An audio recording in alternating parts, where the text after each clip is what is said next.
Evet arkadaşlar, bugün sizinle meşhur marka model çantamız var ya, onun bir tanesini yaparak başlayalım. Çok istek geldi bana bu modelle ilgili Instagram üstünden. Ben de yapıp sizinle paylaşmak istedim. Şu şekilde bakın, ben clutch olarak yaptım. Bunun bir de kol çantası var ama ben clutch olanı tercih ettim. Ben şu şekilde içine astar çalıştım. Şimdi isterseniz yapımına geçelim. Evet arkadaşlar, çantamın yapımına geçelim. Şimdi ben clutch çanta olarak yapacağım için önce bir parçasını şu şekilde hazırladım ve hazır ettim. Sonra bakın, bunlar böyle 3 adet parçadan oluşuyor. Şu şekilde ben 2 parçasını da hazırladım. Sonra şu son parçayı beraber hazırlayacağız. Sonra birleşimini göstereceğim ve alttaki parçayla birleştirip ağız kısmını sık iğne uygulayarak çantamızı tamamlayacağım. Öncelikle 3,5 milim tığ kullanıyorum ve orta kalınlıkta bir kağıt ip kullanıyorum normalde, ama benim ipim biraz daha kalın çıktı. O yüzden motiflerim biraz büyük durdu arkadaşlar. O yüzden sizin ipiniz ince ise motifiniz daha ufak durabilir. Orada bir sıkıntı yok. Onu kendinize göre ayarlayabilirsiniz. Çantanızın genişliğini ne kadar istiyorsanız.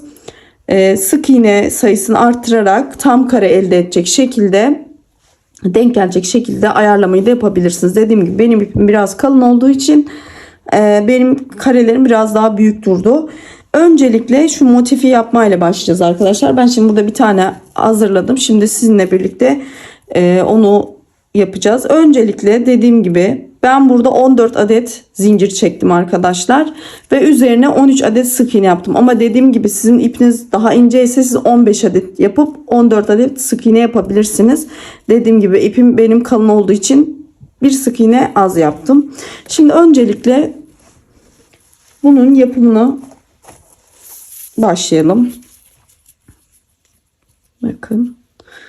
Şimdi zincir çekiyoruz. Yalnız zincirlerinizi normal zincir çektiğinizden bir tık daha geniş çekmeye çalışın. 1, 2, 3, 4, 5, 6, 7, 8, 9, 10, 11, 12, 13 ve 14 arkadaşlar. Dediğim gibi benim ipim biraz kalın olduğu için biraz büyük durdu. Ama sizin ipiniz ince ise daha küçük durur yani modeller. Şimdi normalde sık iğne yaparken şu şekilde batıyoruz. Ama bu örnekte ters çeviriyoruz. Şuradaki bakın, tersteki şu çıkıntılar var ya, onlara batacağız. Buna değil, bir yanındakini buna batıyoruz ve sık iğne yapıyoruz arkadaşlar. Bu ters tarafındaki ilmeklerin içinden. Bakın. Bu şuradan önemli. Bunu normal yapmayın. Çünkü örneğinizin bu şekilde durması için bu şekilde sık iğne yapmamız gerekiyor arka tarafından. Çünkü bunlar birleşim yerinde bize lazım olacak. Görüyorsunuz, iki tarafı da eşit düşmüş oluyor. Aynı şekilde bakın şu gördüğünüz gibi ters tarafından, şu sırt tarafındaki çıkıntı yerlerinden batıp sık iğnelerimizi yapıyoruz arkadaşlar. Ben sıra sonuna kadar gelelim, devam edeceğim. Bakın 13 adet sık iğnem oldu. Sayalım: 1, 2, 3, 4, 5, 6, 7, 8, 9, 10, 11, 12, 13. Şimdi 2 adet zincir çekiyoruz. Örgümüzü ters çeviriyoruz. Tığımızı doluyoruz. İlk gelen boşluğa tığımızı batırıyoruz ve ilmeğimizi yukarı doğru uzatıyoruz. Tekrar doluyoruz. Onun yanındaki boşluğa batıyoruz. İlmeğimizi uzatıyoruz ve tığımızın üstüne 1, 2, 3, 4, 5 adet ilmek oluyor ve hepsini tek seferde çıkartıyoruz. Tekrar tığımızı doluyoruz. Gene en son battığımız boşluğa batıp buradan tekrar ilmeğimizi uzatıyoruz. Sonra yan taraftakine ve toplam 1, 2, 3, 4, 5 adet ilme oluyor tığımızda ve hepsini tek seferde çıkarıyoruz. Tekrar doluyoruz. Önce en son battığımız yeri tekrar batıyoruz. İpimizi uzatıyoruz. Tığımızı doluyoruz. Sonra yandaki boşluğa uzatıyoruz ve 5 tanesini bir seferde. Bu işlemi sıra sonuna kadar tekrarlıyoruz arkadaşlar. Bakın. Bir kere daha göstereyim. Sonra yanındakine. Şu şekilde. Sıra sonuna kadar geliyoruz. Burada bir süre çıkacağız. Şimdi sıra sonuna kadar geldik. Bu son sırayı da beraber yapalım. Bakın. En sonuncuya da batıyoruz. Şurada bakın. Evet. Şimdi burada dönüşte tığımızı doluyoruz ve aynı en son battığımız yere tekrar batıp buraya ikili trabzanla yukarı çıkacağız.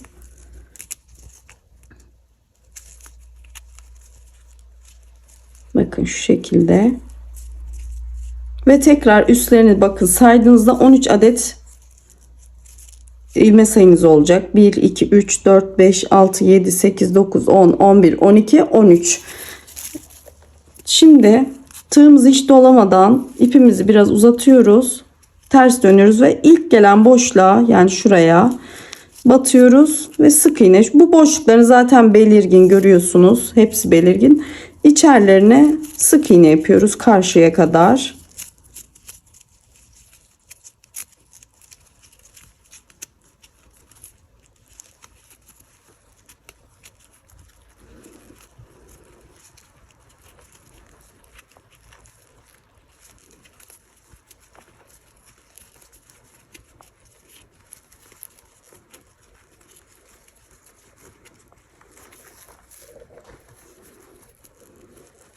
Dediğim gibi bu karelerin önemli olan arkadaşlar sayıları kendinize göre belirleyin. Herkesin el ayarı farklı oluyor.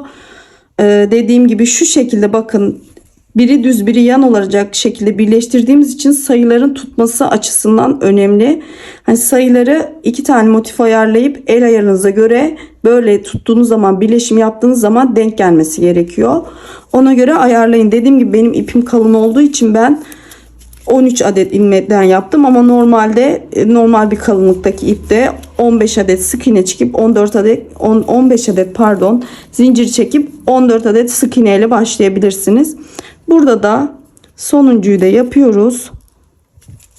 Şöyle batıralım. Bakın.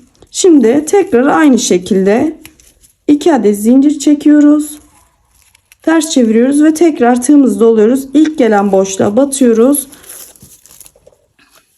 İlk gelen boşluğa batıyoruz. Aynı işlemleri burada yapıyoruz. İşlem çok basit arkadaşlar. Bir sıra bu işlemi yapıyoruz. Bir sıra sık iğne yapıyoruz.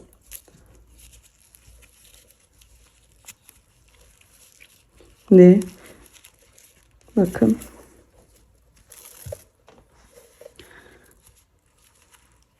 Doluyorum tığımı ve bir yanındakine batıyorum. Toplamda tığımızın üzerinde 5 adet ilmeği oluyor. Hepsini tek seferde doluyorum. En son battığım yere bir kere batıyorum. İpimi uzatıyorum. Tekrar tığımı doluyorum. Yandakine batıyorum, uzatıyorum. Tığımın üzerine 1, 2, 3, 4, 5 adet ilmeği oluyor ve hepsini tek seferde çekiyorum. Arkadaşlar sıra sonuna kadar işlemi tamamlayalım. Evet, sıra sonunda tekrar göstereyim. Ondan sonra zaten işlemimiz bir sıra sık iğne, bir sıra bu örnekten bir sıra sık iğne, toplamda 4 adet sık iğne ve 4 adet şu arada gördüğümüz desenden çalışıyoruz. Şimdi bu köşede dediğim gibi tığımızı doluyoruz. Aynı en son battığımız yeri batıyoruz ve 2 seferde ikili trabzanla yukarı çıkıyoruz arkadaşlar. İpimizi uzatıyoruz. Geri dönüyoruz. İlk boşluğa batıyoruz ve burada sık iğnelerimizi yapıyoruz. Gördüğünüz gibi her boşluğun üzerine gelecek şekilde zaten yerleri belirgin sık iğnelerimizi yapıyoruz. Bunu bitirince dediğim gibi bir tane daha bu örnekten bir sıra sık iğne, bir tane daha bu örnekten yapıp örneğimizi bitiriyoruz arkadaşlar ve sonra birleşim kısmını göstereceğim. Bakın, motifimi tamamladım. Şimdi ben daha önceden birinci motifimi tamamlamıştım. Şimdi ilk motifimizin yapınca ipini kesiyoruz şuradan.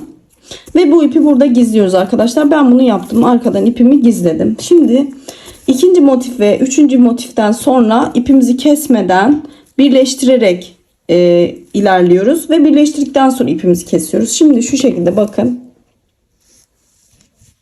Bakın şu şekilde. Önce bakın bu tarafa şekilse bu şekilde birleşim olacak. Yalnız şuradaki yer üste gelecek arkadaşlar. Bakın böyle değil. Şu şekilde. Şimdi bu şekilde tutuyoruz ipimizi ve altta görüyorsunuz. Şuradan şu uç kısmından ben ilmeğimi yukarı çıkaracağım. Bakın şu şekilde şuradan.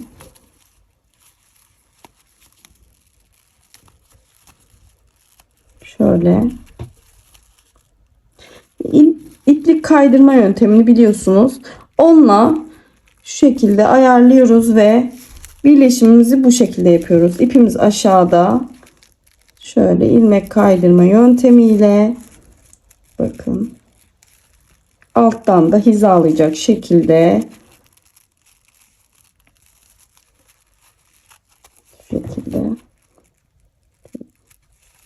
alttan da gene oraya denk gelecek şekilde yapıyoruz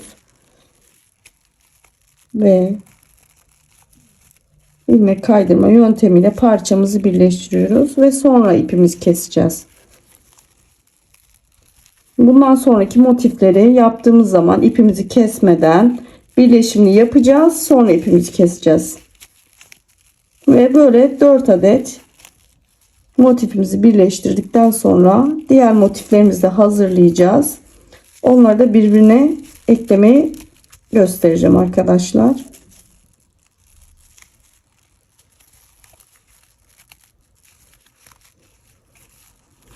Bakın bu şekilde birbirine ekliyoruz. Şimdi burada kalan görüyorsunuz ipleri, bunlar arka tarafa doğru şöyle çekeceğim ve gizleyeceğim. Bakın şöyle zaten aşağıda kalacak, onları sonra yürüterek güzel bir forma sokacağız. Şimdi motifimizi birleştirmeye devam edelim. Dediğim gibi arkadan da denk gelecek şekilde, düzgün olacak şekilde bunun ayarlamasını yapın. Motiflerimizi birleştiriyoruz.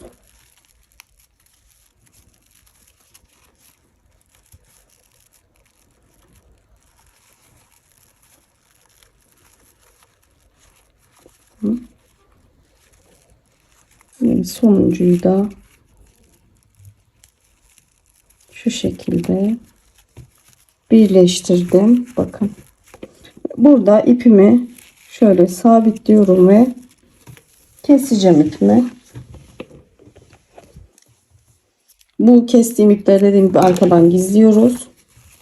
Şöyle elimizle düzeltiyoruz. Dediğim gibi benim ipim biraz sert çıktığı için benimki biraz zor oluyor, ama dediğim gibi yumuşak iplerden daha rahat çalışılabilir. Böyle arka taraftan da bunu şöyle gene ben içeri doğru alacağım. Sonra güzel temiz bir görüntü vereceğim hepsine. Elimize bulaşmasın diye şöyle bir arka tarafa doğru bir çekeyim dedim. Evet.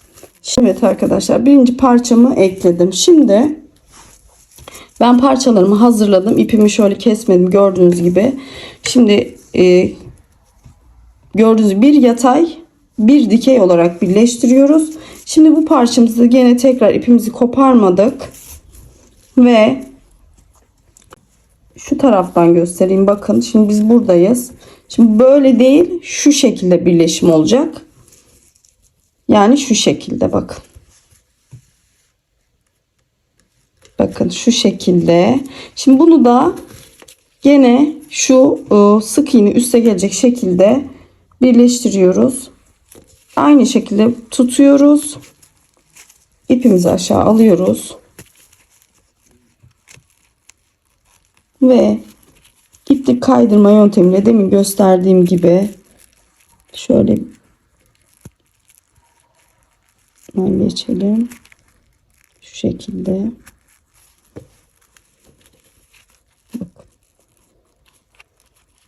Ucundan tekrar şöyle Alttakinin uç tarafını çekiyoruz. İplik kaydırma yöntemi deminki teknikle aynı şekilde iki parçayı birbirine ekleyeceğiz arkadaşlar. Dediğim gibi bu sık iğne tarafı her zaman üstte kalacak ve altta kalan parçayla birlikte güzel kasmayacak şekilde elinizi çok sıkı tutmayın. Parçalarımızı birbirine ekliyoruz.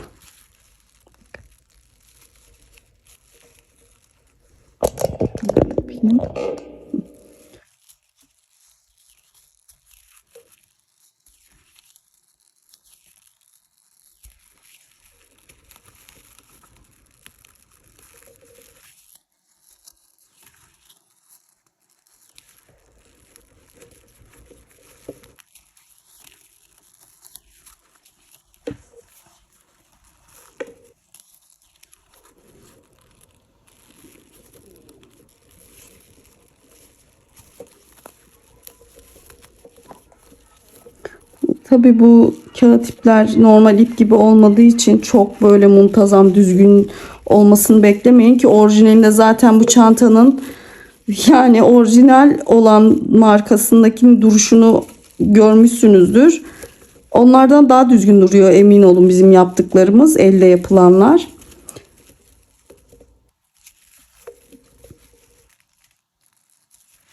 Şimdi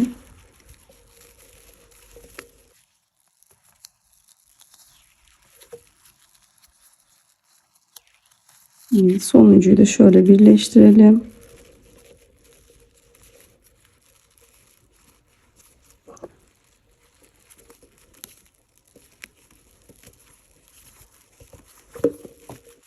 Ve şuradan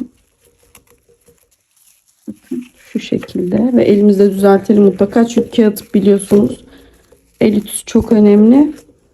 Tekrar şimdi birleştirdik, ipimi keseceğim ve bunu arka tarafa doğru, iç tarafa doğru şöyle saklayacağım.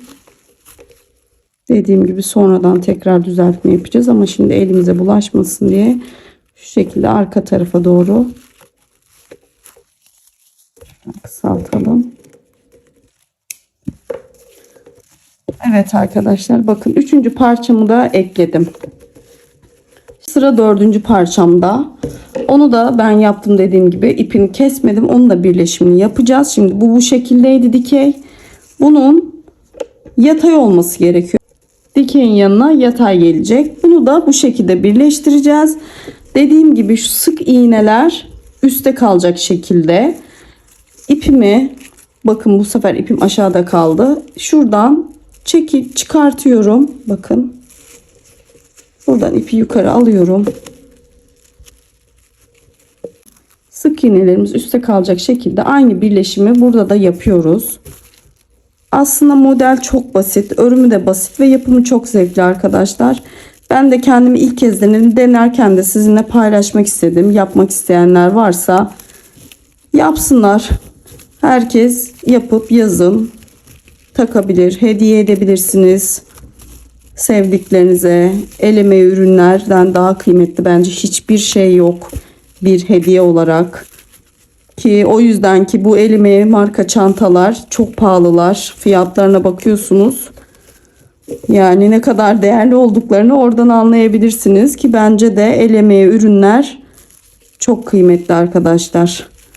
Siz de sevdiklerinize, kendinize hediye yapabilirsiniz. Yapmak istersiniz diye ben de paylaşayım dedim. Bunu da ben merak ettim açıkçası. Instagram sayfamda çok paylaşıldı. Ben de dedim deneyeyim. Soran da oldu tarifini paylaşır mısınız diye. Hem yapmışken dedim çekeyim. Öğrenmek isteyen arkadaşlar da faydalansın. Çünkü ben de bu işe başlamadan önce YouTube'dan çok yardım aldım. Çok video izledim. Gerçekten paylaşan arkadaşlara da teşekkür ediyorum. Sonsuz saygı duyuyorum. Çünkü video çekmek, paylaşmak, onu editlemek çok büyük zaman alıyor ve çok emek içeriyor gerçekten. O yüzden videolarımıza lütfen beğeni yapmayı, ücretsiz şekilde abone olmayı unutmayın arkadaşlar. Çünkü gerçekten bu video çekim çok zahmetli. Hem ben de istiyorum ki benim gibi bazı şeyleri öğrenmek isteyen arkadaşlar baksın, öğrensin, yapsınlar diye ben de bilgilerimi bildiğim kadar kendimce yapıp paylaşmaya çalışıyorum ki yeni başlayan arkadaşlar, merak eden, etrafında böyle şeyleri bilmeyen ama öğrenmek isteyen arkadaşlar için de faydalı olsun diye ben de çekip paylaşıyorum. Evet, bunu da bitirdim ve buradan gördüğünüz gibi ipimizi kesiyorum. Bunu da aynı şekilde arkadan şöyle elimle düzeltiyorum. Dediğim gibi arkadaşlar benim ipim biraz sert çıktı.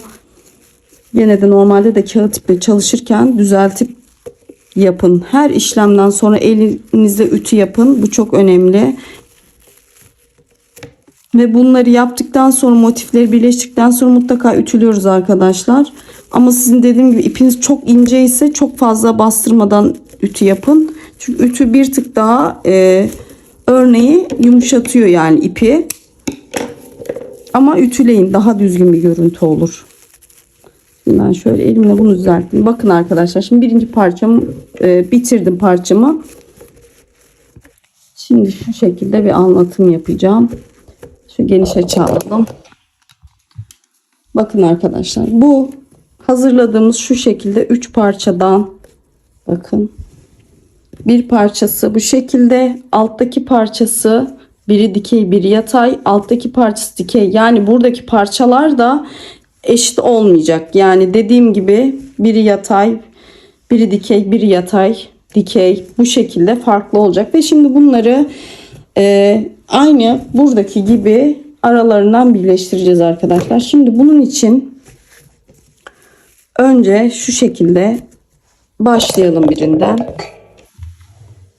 Şimdi arkadaşlar şu normalde birleşim yaparken hani bu sık iğne tarafları üste geliyor ya, burada da aynı şekilde sık iğne tarafları üste gelecek. Sonra bu tarafa geçince buradaki sık iğne de üste gelecek. Yani bunları dümdüz geçmeyeceğiz. Şimdi oraları da paylaşacağım. Arkadaşlar şöyle parçalarımı hazırladım. Dediğim gibi sık iğne üstte olacak şekilde. Şimdi bunları birleşim yapacağız. Şimdi tığımı şu iki uçtan geçiriyorum. Alttakini de ucundan geçiriyorum. Şöyle ipimi biraz alalım. Şimdi şuradan şöyle tuttum arkadaşlar. Şunları şöyle birleştirdim. Ve aynı diğer motifleri birleştirdiğimiz gibi, bakın. Şimdi geçirdim. Şuradan biraz pay bırakıyorum. Geçirdim. Şunu şöyle elime sabitledim. Aynı demin motifleri birleştirdiğimiz gibi iplik kaydırma yöntemiyle buradaki iki motifi birbirine şu şekilde birleştireceğim, ekleyeceğim arkadaşlar.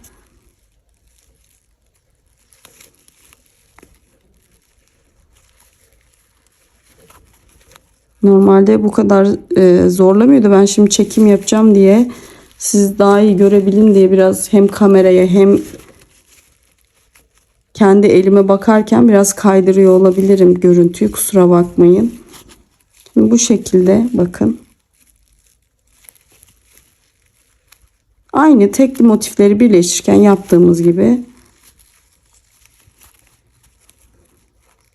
ilmek kaydırarak birleşim yapıyoruz. Bakın arkadaşlar, şu şekilde ve birleşiyor. Şöyle yan çevireyim isterseniz, biraz da öyle göstermeye çalışayım. İpimiz aşağıda, bakın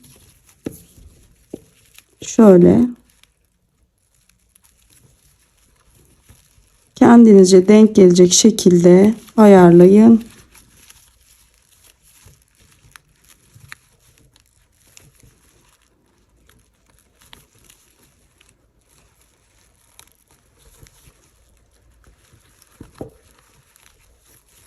İlmek kaydırarak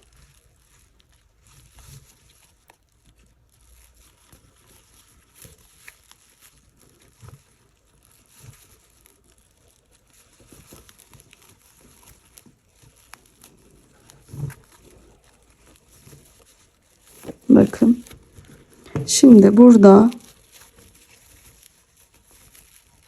burayı da şu şekilde ekliyoruz. Şimdi şu birleşim yerinde ikisini de birleştiriyoruz.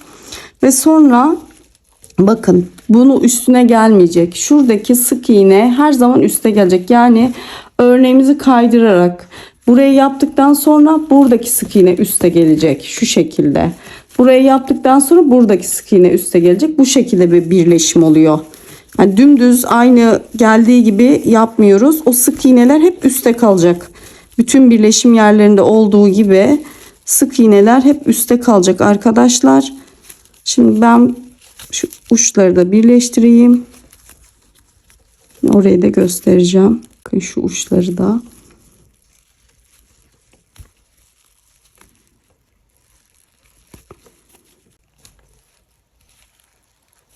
Evet bakın burayı da böyle birleştirdim. Şimdi dediğim gibi bu üstteki sık iğne üste gelecek şekilde birleşimimize bu şekilde devam ediyoruz. Bakın.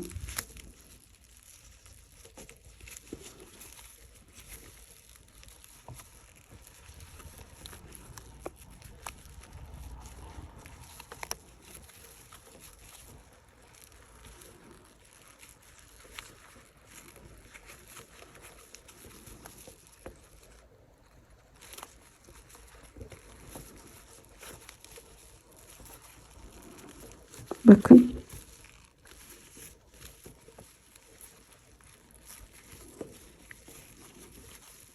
Alttan ipimizi alıyoruz ve kaydırarak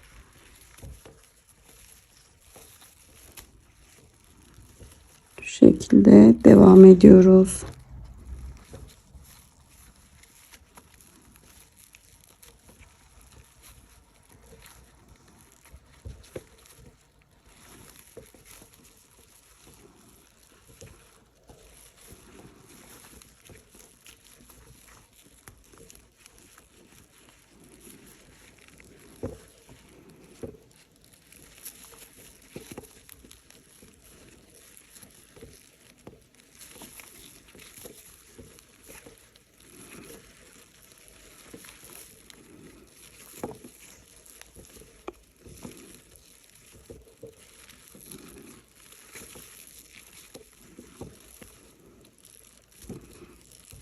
Evet şimdi uç kısmına tekrar birleşim yerine geldik. Burada da aynı şekilde şu uç kısımlarını birleştiriyoruz. Evet bakın şimdi dediğim gibi tekrar şu sık iğne üste gelecek. Şu şekilde. Tekrar aynı işlemi yapıyoruz arkadaşlar. Sık iğneyi üste alıyoruz ve birleştirmeye devam ediyoruz. İşlem bundan ibaret arkadaşlar. O kenardaki sık iğneler her zaman üst kısma gelecek. Yani altta kalmayacak.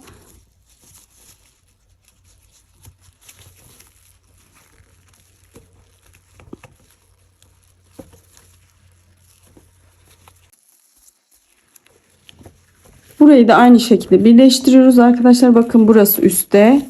Burası alta gelecek şekilde parçalarımızı birleştiriyoruz. Şimdi buraya kadar geleyim. Bunu tekrar göstereceğim. Son sıraya da geldik. Burada da dediğim gibi tekrar sık iğne üste gelecek şekilde birleşime devam edeceğiz.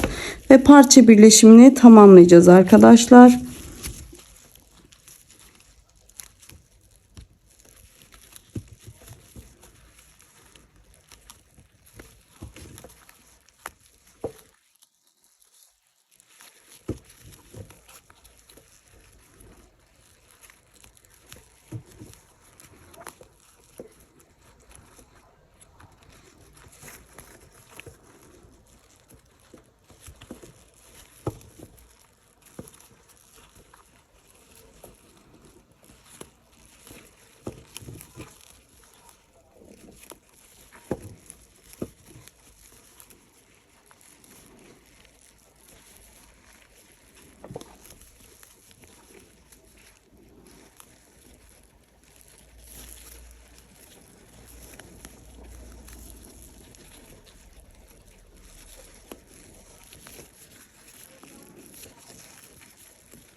Evet, bakın parçalarımı birleştirdim. Şimdi bunu da buradan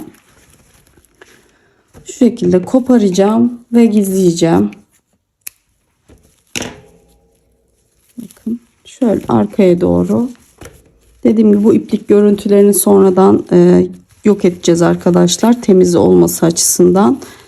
Zaten içine astar da dikebilirsiniz. Dikmezseniz de güzel bir görüntü olması için ipliklerimizi yürüterek kaybetmemiz gerekiyor. Fazlalıklarını şöyle kesip. Şimdi arkadaşlar ben bunun bir parçasını birleştirdim. Bunu da aynı şekilde bakın şöyle şu şekilde buraya birleştireceğiz ve buradaki parçayla birleşimine geçeceğiz. İki parçayla ama birleştirmeden önce dediğim gibi ütü yapıyoruz. Ondan sonra ütü yaptıktan sonra iki parçayı kenarlarının aynı birleşim yöntemiyle yaparak birleştireceğiz arkadaşlar. Ben parçalarımı bitirdim. Ütüledim şu şekilde. Ve arka tarafında gördüğünüz ipliklerini de gizledim. Şimdi parçalarımızı birleştireceğiz arkadaşlar. Şimdi ilk önce bu iki parçamızın şu yan kısmını birleştireceğiz arkadaşlar. Gene bunları birleştirirken şu şekilde bakın motifler böyle yan olmayacak. Şu şekilde birleştirmeye dikkat edeceğiz arkadaşlar. Bakın. Şu şekilde değil. Biri aynı gene buranın devamıymış gibi olacak birleştirmemiz. Şimdi bunları aynı şurada sık iğneler üste gelecek şekilde aynı bu parçalı birleştirirken yapmıştık ya, o şekilde birleştireceğiz burayı da arkadaşlar. Yani motifleri birleştirdiğimiz teknikle aynı yöntemle burayı da aşağı kadar birleştireceğiz. Dediğim gibi şurayı göstereyim. Tekrar geri kalanı zaten videoda birleştirme şekli olduğu gibi aynı şekilde birleştirmeye devam edeceğiz.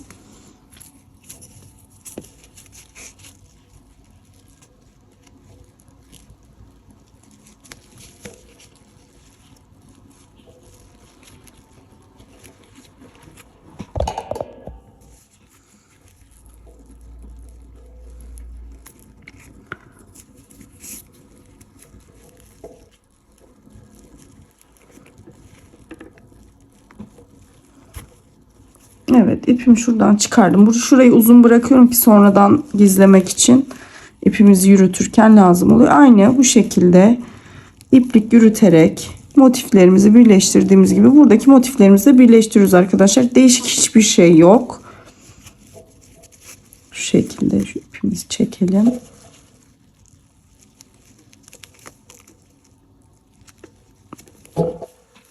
Sık iğne tarafı üstte kalacak şekilde buna dikkat edin.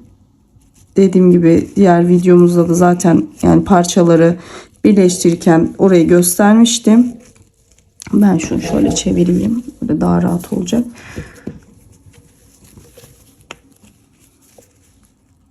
Aynı şekilde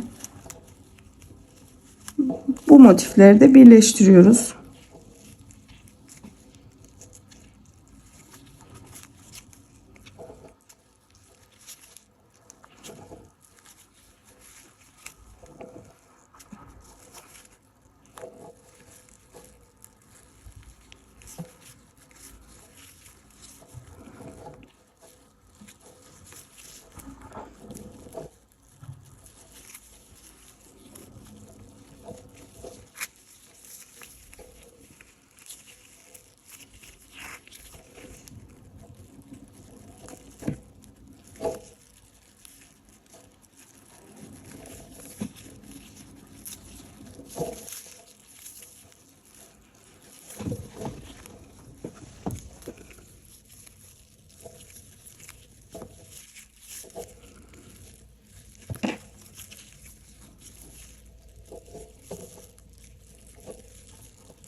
Evet, bakın bunu birleştirdik. Şimdi burada dediğim gibi altta kaldı gördüğünüz bu sık iğneyi, bunu üste getirerek burayı da aynı bu şekilde birleştireceğiz arkadaşlar.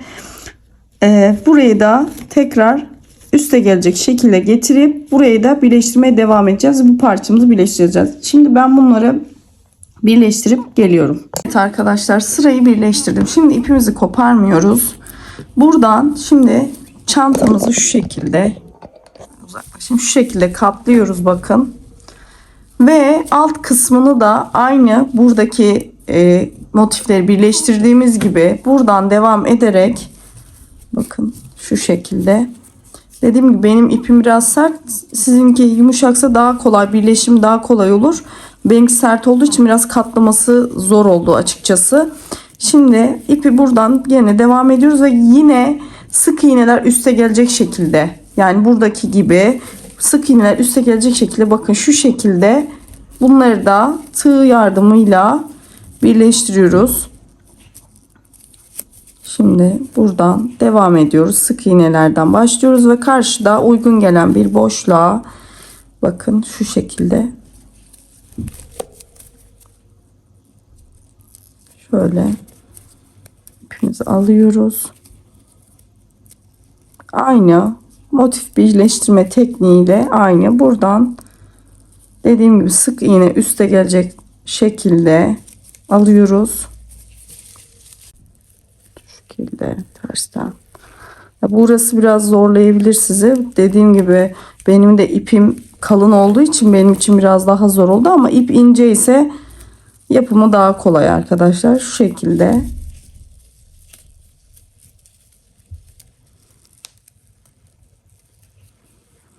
Aynı motif birleştirmedeki mantıkla aynı arkadaşlar. Aynı şekilde motiflerimizi buradan da dikmiş oluyoruz ve bu şekilde zaten çantamız birleşmiş olacak. Yani kenar kısım, ağız kısımlarını birleştiriyoruz. Sonra diğer kenar ve ağız kısmına da 2 sıra sık iğne yapacağız arkadaşlar. Dediğim gibi bu işlemi bu şekilde devam ettiriyoruz. Ve bütün motiflerimizi alt sırada da birbirine ekliyoruz. Denk düşecek şekilde boşluklarını siz ayarlarsınız.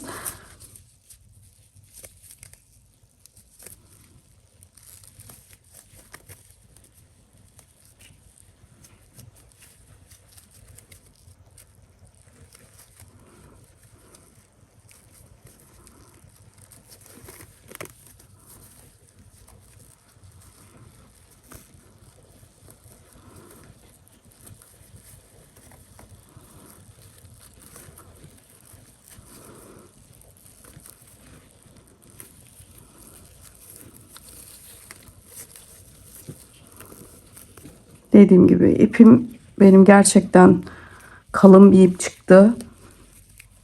Örümü biraz ben yaparken biraz zorlanıyorum ama dediğim gibi normal daha ince, daha yumuşak iplerle daha rahat yapılır. Yani birleştirmesi aslında kolay. Aynı şekilde bakın motifi eklediğimiz gibi buradaki parçaları da birbirine ekliyoruz arkadaşlar.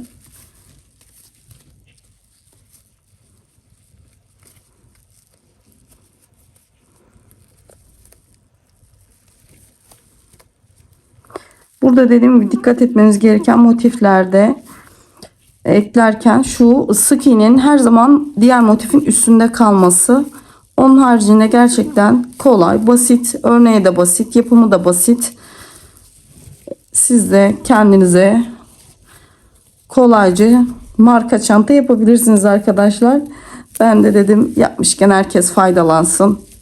Yapmak isteyenler varsa da kolaylıkla yapabilir, yani hiç gözünüzü korkutacak bir durum değil. Örneği de modeli de yapımı gayet pratik.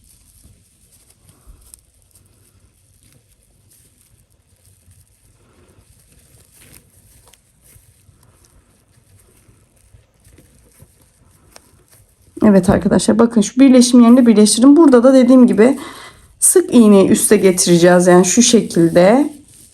Bunu da üste ve aynı şekilde buraları tamamlayacağız arkadaşlar. Köşeyi döneceğiz. Çantamızın her kısmını bu şekilde kenarlarını birleştirip ağız kısmına geçeceğiz. Bu kısmını da birleştirdim. Şimdi aynı şekilde diğer kısmını da birleştireceğiz. Şu köşeyi tekrar göstereyim ve birleştirme işlemimize devam edelim.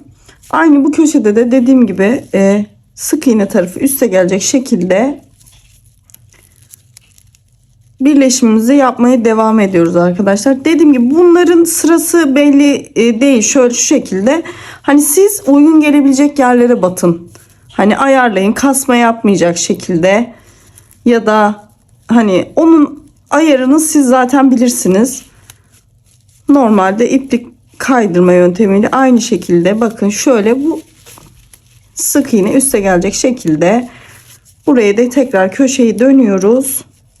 Bakın köşeler biraz daha tabi zor olabilir ama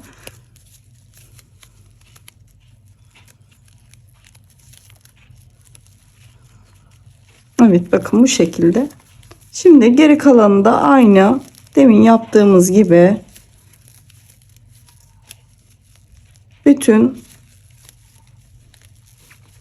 buralara bu işlemi devam ettiriyoruz arkadaşlar. Aynı şekilde birleştirip ağız kısmına geçelim. Gördüğünüz gibi bütün birleşim yerlerini birleştirdik ve üstünden tekrar ütü geçtim ben. Şu kenar yerlerinden de. Dediğim gibi sizin ipiniz çok inceyse çok bastırmadan yapabilirsiniz ama ipiniz kalınsa buharlı ütüyle de ütüleyebilirsiniz. Şu şekilde bakın. İçi de böyle. Şimdi etrafına orijinalinde de var. Sıra sık iğne geçeceğiz arkadaşlar. Sık iğne burada ipimizi zaten kopartmadık. Son gördüğünüz son sırada. Bunların sık iğne yapıyoruz. Arkadaşlar burada hiçbir şey yok. Bildiğimiz gibi sıradan devam ediyoruz.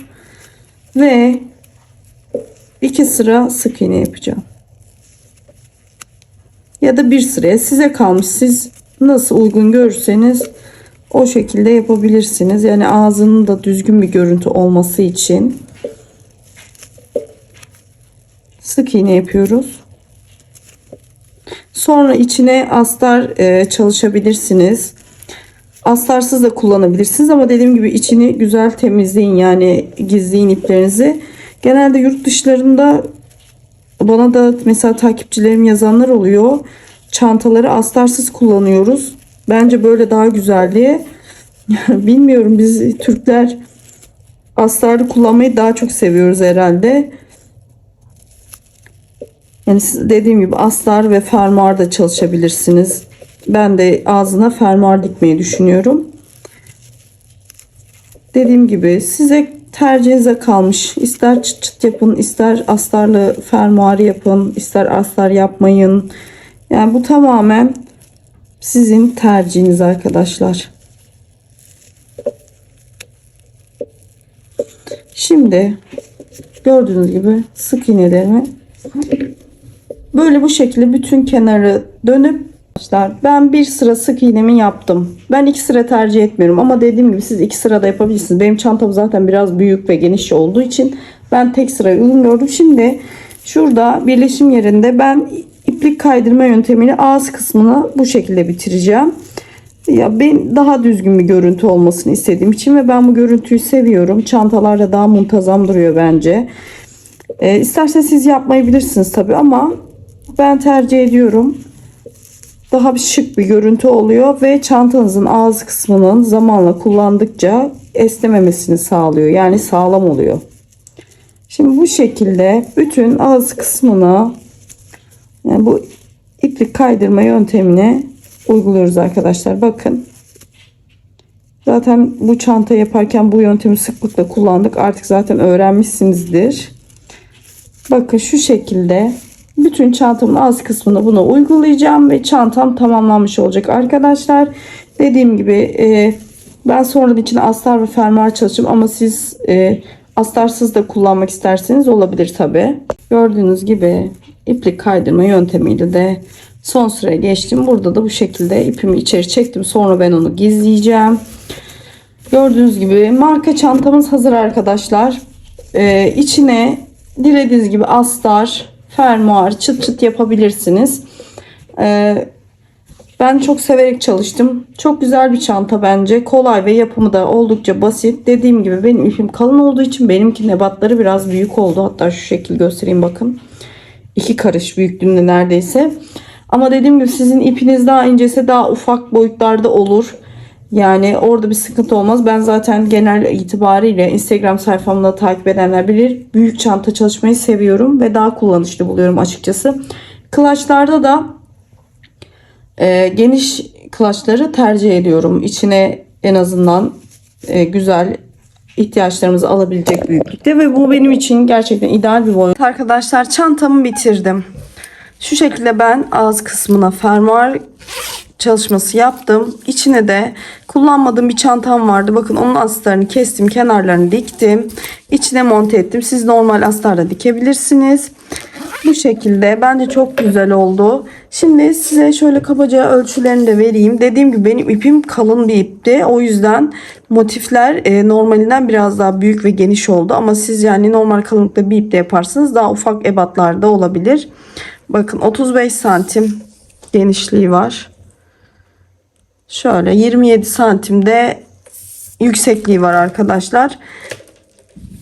Dediğim gibi ortalama 500 grama yakın, yani 450. Yani bu dediğim gibi benim ipim kalın olduğu için biraz fazla gitmiş olabilir. Bir ip gitti. Umarım beğenmişsinizdir. Siz de marka çanta seviyorsanız kolaylıkla yapabilirsiniz arkadaşlar. Hiç gözünüz korkmasın. Oldukça yapımı zevkli ve güzel bir çanta oldu bence. Deneyen arkadaşlara şimdiden kolaylıklar diliyorum. Beni Instagram adresinden takip edebilirsiniz. Oradan çantalarımı paylaşıyorum ve başka çantalarda paylaşıyorum. Oradan da mesela yaptığınız çantaları beni etiketleyerek paylaşırsanız ben de seve seve sayfamda paylaşırım. Şimdiden yapacak olanlara kolay gelsin diyorum. Ücretsiz bir şekilde kanalıma abone olup beni desteklerseniz çok mutlu olurum. Bir dahaki videoda görüşmek üzere. Hoşça kalın.